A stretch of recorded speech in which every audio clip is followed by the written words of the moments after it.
বয়সের সাথে কখনো ম্যাচুরিটি আসে না। ম্যাচুরিটি আসে জীবনের কঠিন বাস্তব অভিজ্ঞতা থেকে। যেমন কঠিন পথের পথযাত্রী হলেই হয়তো কঠিন পথ অতিক্রম করার অভিজ্ঞতা হয়। শুভ সকাল আমার প্রিয় বন্ধুরা, যে যেখান থেকে ভিডিওটি দেখছো, অনুরোধ রইল ভিডিওটি স্কিপ না করে দেখার। তো এবার পরিচয়টা করিয়ে নিই। নমস্কার, আমি অলকা, আর অলকোফোমা ব্লগ চ্যানেলে সবাইকে অনেক অনেক স্বাগত। বড়দেরকে প্রণাম ও ছোটদেরকে ভালোবাসা জানিয়ে আরও একটি নতুন ব্লগে তোমাদের সামনে হাজির হলাম। আর আজ আমি কিন্তু সকালবেলা সকালের সব কাজ করার আগে আমার হাজব্যান্ডের পিছু পিছু যাচ্ছি। না কি পথ দেখানোর জন্য বা প্রাকৃতিক পরিবেশ দেখানোর জন্য, সেটা কিন্তু শুধু নয়। আমি যাচ্ছি, আমার কিছুটা বাজার বাকি আছে। আর যেহেতু আমার মা এসছে, সেহেতু কাদা রাস্তায় আমার উপমাকে আর আনতে হবে না, তাই মায়ের কাছে উপমাকে রেখে হাজব্যান্ডের সাথে যাচ্ছি, কিছুটা বাজার করে নেব তাই। আর দেখো, সকালের হাঁটাটাও কিন্তু আমার হয়ে যাচ্ছে, আর সেই সাথে আমাদের পথটাও তোমাদের দেখানো হয়ে যাচ্ছে। তো দেখো কি ভীষণ কাদা হয়েছে। বর্ষাকালটা না এই যন্ত্রণা ভোগ করে চলতে হয়। যাই হোক, আমি কিন্তু বাজার থেকে ফিরে এসেছি, আর আসার সময় কিছুটা কাদাও আমার মাখা হয়ে গেছিলো। আর টিপ টিপ করে বৃষ্টি পড়ছে বলে আমি কিন্তু আমার বাসনগুলো মাজতে বসেছি। তো আমি বাসনগুলো মেজে নিয়ে তোমরা আমার ভিডিওটি কিন্তু দেখতে থাকো।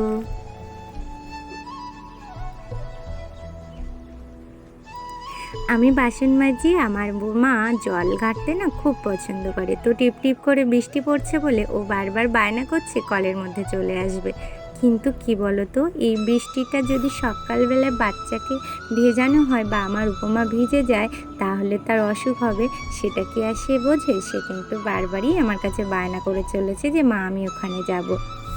কিন্তু ওই যে আমি মাঝে মাঝে কিন্তু বাসন মাজি আর ওকে একটু বকাঝকা দিচ্ছি, না হলে যে আমার কাছে চলে আসবে, সেই জন্যই ওকে একটু বকতে বাধ্য হচ্ছি। আর তার জন্য ও কিন্তু কান্না শুরু করে দিয়েছে। আর সেই জন্যই আমি চেষ্টা করছি খুব তাড়াতাড়ি, মানে খুব ঝটপট করে বাসন মাজার কাজটা শেষ করে ওর কাছে যাওয়ার।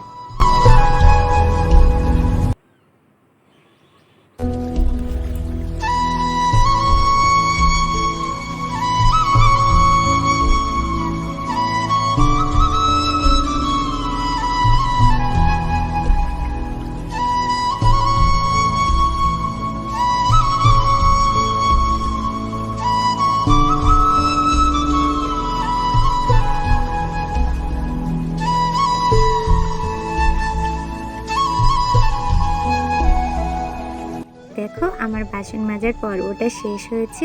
আমি কিন্তু একেবারে স্নান করে নিয়েছি। ওই যে কাদা পথটায় হেঁটে গেলাম, সেই জন্য। আর তা বাদে টিপ টিপ করে বৃষ্টি হচ্ছিল, তাই আমি কিন্তু বাসন মেজে স্নান করে নিলাম। স্নান করে কিন্তু তারপর আমি বিছানাটা গোছাতে এসেছি। কেন, সকালবেলা আমি তো উঠেই কোনো কাজ সারিনি, সেটা তো আমি আগেই বললাম। আর এই দেখো, আমি বিছানা গোছাতে আসলেই না আমার উপমান না এই যে কতগুলো পুতুল নিয়ে ঘুমায়। এই যে এটা ওর ভাই, আরও দুটো ভাই আছে, সেটা হলো গোপুসোনা। গোপুসোনাটা না আমি ওপরে তুলে রেখেছি। এই একটা গোপুসোনা আছে না, তাকে নিয়ে ঘুমায়, ঘুম পাড়ায় এবং খাওয়ায়, এবং বিছানার মধ্যে কিন্তু সাথে নিয়ে ঘুমায়। তো আমি আগে তাকে তুলে দিয়েছি, দিয়ে কিন্তু বিছানাটা গুছিয়ে নিচ্ছি। তো আমি বিছানাটা গোছাতে থাকি, আর তোমরা আমার ভিডিওটি দেখতে থাকো।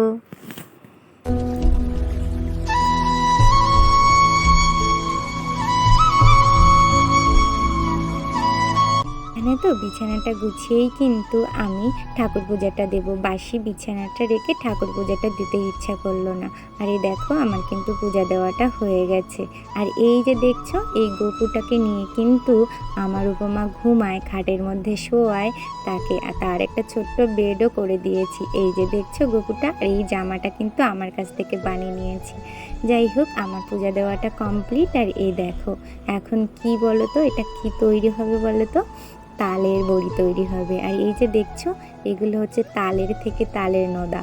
আর এটা কিন্তু আমার মা গ্রামের বাড়ি থেকে জ্বালিয়ে একটা কৌটের মধ্যে ভরে নিয়ে এসেছিল। তো সেই জন্য ভাবলাম যে না, এটা নষ্ট হতে বসেছে, তো এটার আগে তালের বড়া তৈরি করাই ভালো।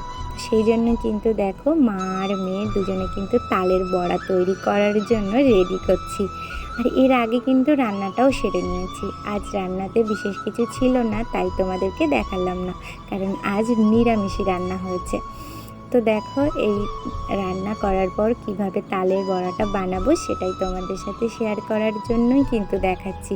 সবাই হয়তো তালের বড়াতে চিনি ব্যবহার করে, আর আমার মা গ্রামের বাড়ি থেকে গুড় নিয়ে এসছে, সেই জন্য কিন্তু আমি গুড় দিয়েই তালের বড়াটা করব। তো আমি তালের নদাটা প্রথমে দিলাম, তার মধ্যে সুজি দিলাম অল্প পরিমাণে, তার মধ্যে আটা দিলাম, আর পরিমাণ মতো গুড় দিয়ে নিয়েছি। আর এই দেখো ভালো করে এটাকে কিন্তু মাখাচ্ছি। তো এটা ভালো করে না মাখালে বড়িটা হবে না, তালের বড়াটা তৈরি হবে না। তো আমি এটা ভালো করে মাখিয়ে নিই, তোমরা দেখতে থাকো।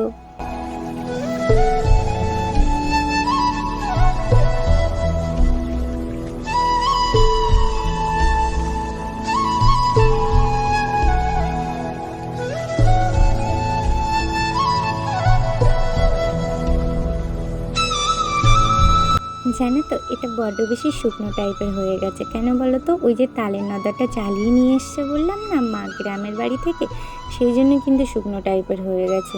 আর এতে নাকি জল দিতে নেই, তাই কিন্তু আমি জলও দিলাম না। আর এই দেখো সব কিছু নিয়ে কিন্তু উনুনের পাশে চলে এসেছি, আর উনুনটাও আমি জ্বালিয়ে দিয়েছি। তো প্রথমে উনুনটা জ্বালালে একটু তো ধোঁয়া হয়, সেই জন্যই সেই ধোঁয়াটা কিন্তু বেরোচ্ছে।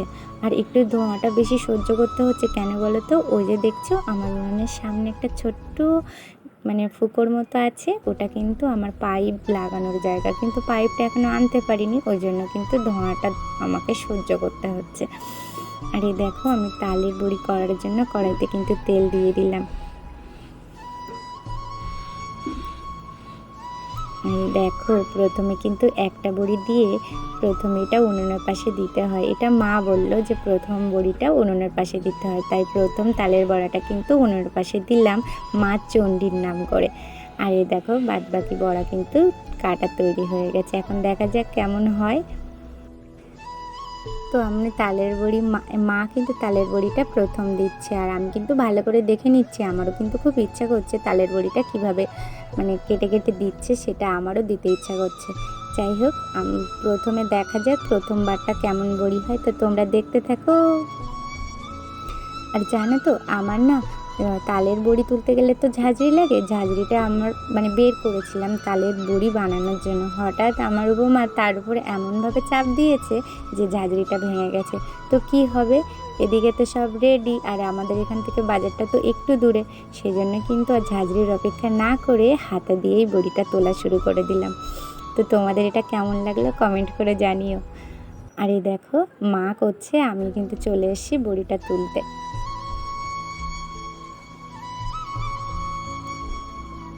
আর এই দেখো একটু লাল লাল মতো হয়ে গেলে কিন্তু তুলে নিচ্ছি। আর একটু একটু তেল কিন্তু চলে আসছে, যেহেতু ঝাঁঝরি না হাতা দিয়ে তুলছি, তো এই জন্য কিন্তু একটু তেলটা ভিতরে চলেই আসছে।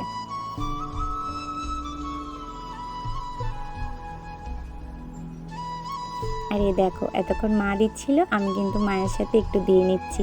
ওই যে বললাম যখন মা থাকবে না তখন আমি করতে পারবো। আর এরপরে না আমার খুব ইচ্ছা আছে একটা গোপুসোনা, ছোট্ট গোপুসোনা নেওয়ার।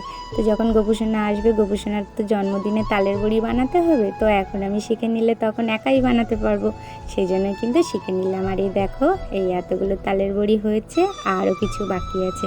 তো ব্লগটা আর বেশি বড় করছি না, তোমরা সবাই ভালো থেকো, সুস্থ থেকো, টাটা।